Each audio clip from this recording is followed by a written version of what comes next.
Swedish, U.S. troops drill on remilitarized Baltic Sea island. Having to defend Gotland against a foreign invasion seemed such a far-fetched notion to Swedish decision-makers at the start of the century that they demilitarized the Baltic Sea island. Now, the Swedish armed forces are back, and they are practicing with U.S. troops not just how to defend the island with a population of 58,000. But how to take it back from a foreign aggressor. U.S. Marines have conducted airdrops and amphibious landings on Gotland as part of a NATO exercise in the Baltic Sea. Though the annual Baltops exercise isn't held in response to a specific threat, this year's edition comes amid heightened tensions with Russia following its invasion of Ukraine. About 7,000 military personnel and 45 ships from 14 NATO countries, as well as Sweden and Finland, took part. Despite their non-aligned status, the two Nordic have practiced regularly with NATO countries, and their governments decided in the wake of the Ukraine war to seek full membership in the Western Military Alliance. I'm feeling really prepared.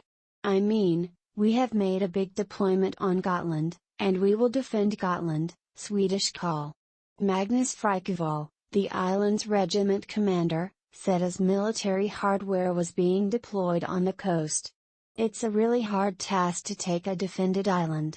Strategically located in the middle of the southern part of the Baltic Sea, Gotland has seen foreign invasions throughout its history, the most recent one in 1808, when Russian forces briefly. But after the Cold War ended, Sweden felt the risk of a Russian aggression was so remote it refocused its armed forces on foreign peacekeeping operations rather than territorial defense. The Gotland Regiment was closed in 2005 as Sweden downsized its military. Russia's annexation of Ukraine's Crimea Peninsula in 2014 led to a rethink, and a new regiment was established on Gotland in 20. There are now around 400 Swedish soldiers permanently based on the island.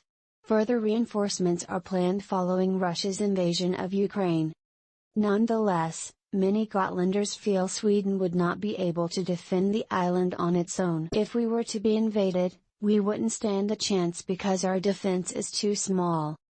We have a really modern and good defense, but it's too small, said Lars Siderdahl, a 33-year-old chef in the island's main town, Visby. Sweden, which has stayed out of military alliances since the Napoleonic Wars, applied for NATO membership together with Finland in a historic move last month. NATO's existing 30 members are set to discuss the issue this month. Turkey has threatened to hold up the applications over the two countries' perceived support for Kurdish groups. Finland and Sweden have sought security assurances from the US and other NATO countries during the application period.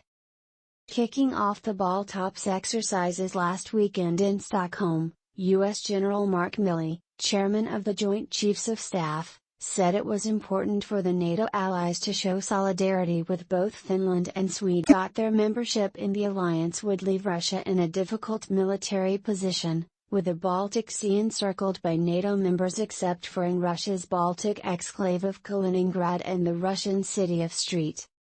Petersburg and its surrounding areas. The strategic importance of Gotland, a popular summer vacation spot for Swedes, is often viewed in relation to the Baltic countries of Estonia, Latvia, and Lithuania, which are particularly worried about any Russian aggression following the Ukraine. Gotland is about 100 kilometers, 60 miles, from mainland Sweden and 160 kilometers, 100 miles, from the coast of Latvia. The thing is, from here, you make supplying and supporting the Baltic states a lot easier or a lot more difficult, depending on who is in control of the island, Mikael Norby, an Uppsala University academic, told the Associated Press. Coinciding with the NATO exercises, Russia's Baltic Fleet launched its own military exercises this week.